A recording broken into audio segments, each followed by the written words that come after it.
This is the trip to Europe that wasn't about Europe.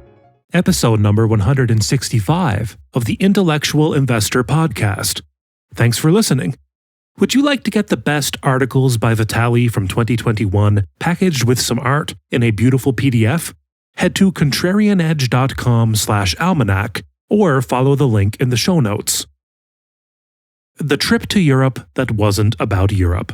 Written by Vitaliy Katzenelson and read by Elliot. I love going to Europe.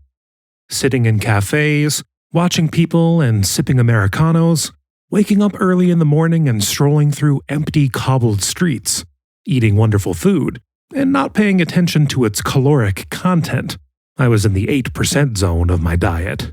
Going to museums almost every day, seeing things I have not seen before. It recharges my spiritual batteries. Some people go to religious institutions of their liking. I go to Europe. This time around, I was for the first time joined by both of my older kids, Jonah, 21, and Hannah, 16, as well as Molly, Jonah's girlfriend. Hannah and I flew to Amsterdam, then took a train to The Hague. We spent an afternoon with Wim Hof, also known as the Iceman. Wim holds a few dozen Guinness World Records doing insane stuff in extremely cold temperatures. Swimming under ice, running a half marathon barefoot on ice, climbing Mount Everest in his shirt, barefoot, etc. Wim's biggest achievement is training his mind to control his body, and as he told us many times, mind is the most powerful drug of all. Thanks to Wim, I take cold showers daily. I also do his breathing exercises a few times a week. I do them using his app, but you can also do them at a link in the show notes. The most important part of his story is that Wim went through a spiritual rebirth when, in his 30s, he lost his wife to suicide. He had little money and 4 kids to take care of. This pain led him to rediscover himself, and then, eventually, to international stardom. Now, he is changing millions of lives for the better. What really amazed me was the warmth with which the Iceman treated Hannah and me. Wim and I had communicated in the past, and he read my book, Soul in the Game, was touched by it, and even endorsed it. But we had never met. He greeted us as though we were his old friends, with warm hugs. International fame has not gone to his head. I am used to people I admire disappointing me. This was anything but the case. In The Hague, Hannah and I spent the rest of the evening strolling the boardwalk by the sea, De Pure Scheveningen. The boardwalk alone is worth traveling to The Hague for. A lot of restaurants and attractions located on the sea.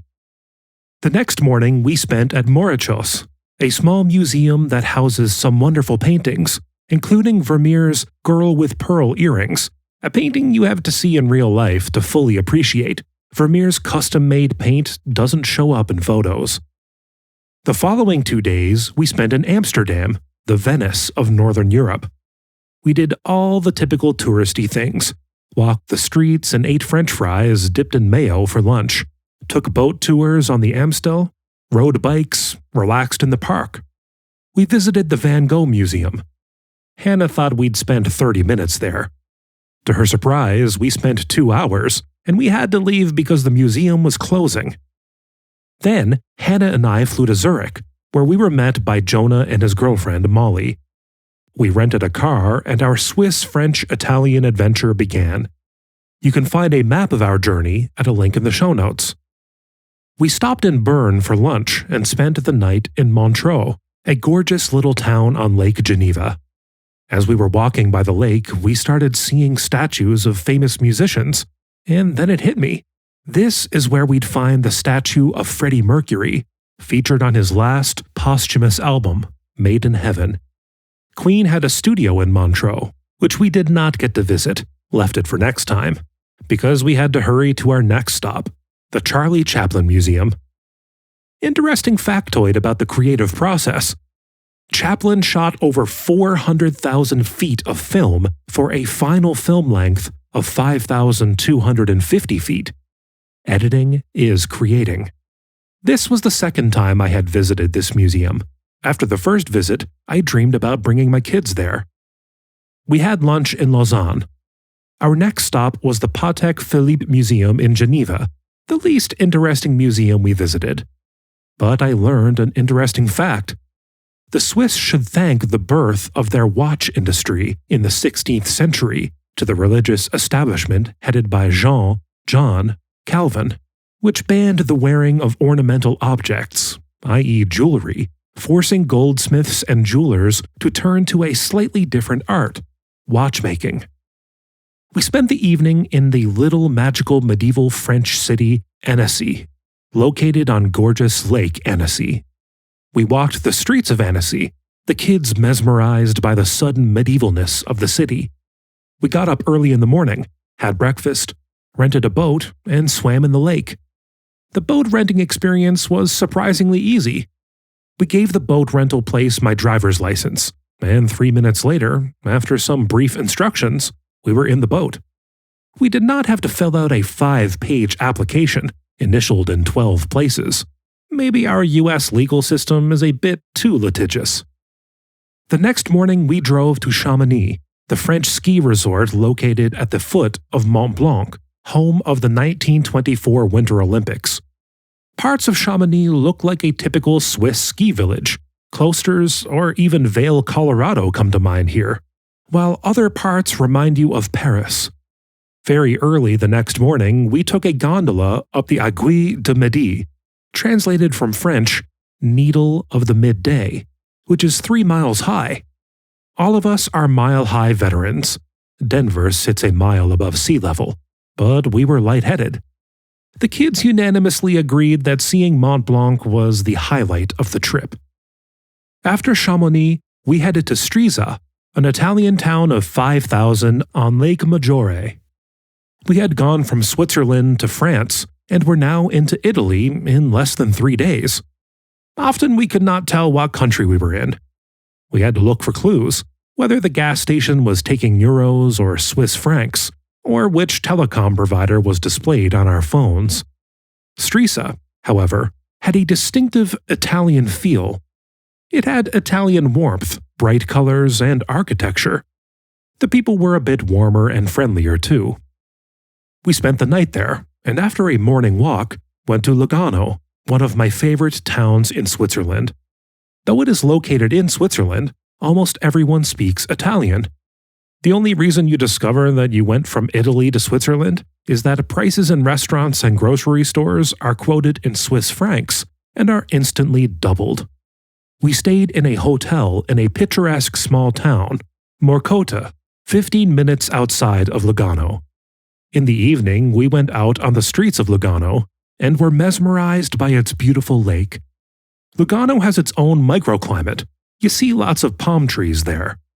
In the morning, after breakfast, we rented a boat and went swimming again. We said goodbye to the Italian side of Switzerland and drove to Lucerne, a city located on Lake Lucerne in the German-speaking part of the country, though we found almost everyone we encountered spoke fluent English. We spent the evening strolling Lucerne, and the next morning drove to Zurich. After we dropped the rental car off, we went straight to one of my favorite museums in the world, the Kunst House. It has a wonderful collection of impressionists. I was surprised by how much the kids enjoyed the museum.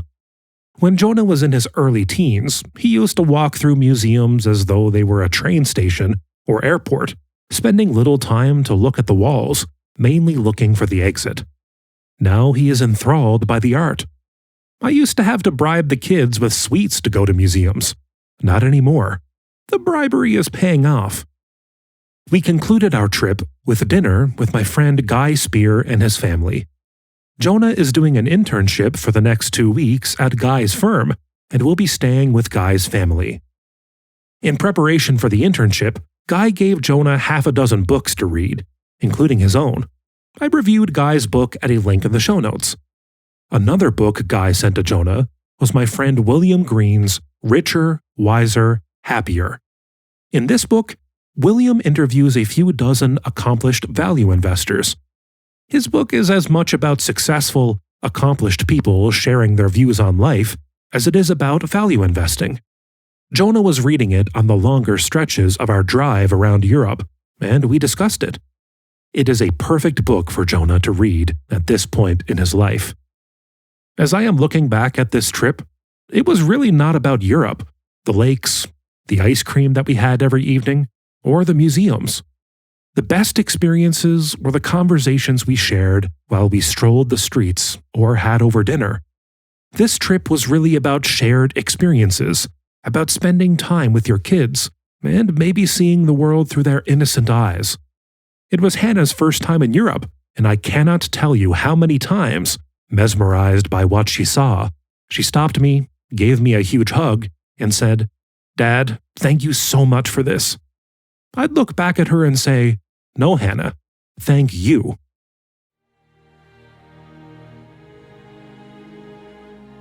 Thanks for listening. If you know someone who'd enjoy this episode, share it with them. To listen to more episodes, visit investor.fm. Enjoy life and prosper.